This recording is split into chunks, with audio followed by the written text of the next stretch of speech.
perform the cable bicep curl, pick up your cable and step back away from the machine so that there's tension that pulls your arms forward. Then exhale as you pull up, right up under your chin, keeping tension on the biceps and nice and slow on the way back down.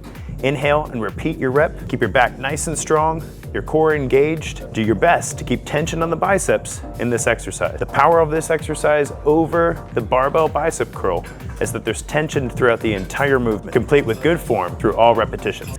This exercise is called the cable bicep curl. It's a little different from a barbell bicep curl because we've changed the angle of the movement. You can see I've got my cable set low. Let's get into it. The cable bicep curl lets you change the pull on your arms and your back. It's different from gravity.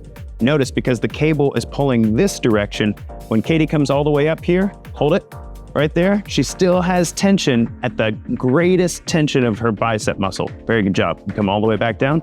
She's keeping her core engaged, she's keeping her back nice and strong, and she's not letting her body fall forward during the movement. Katie, you're doing an awesome job. Keep it up.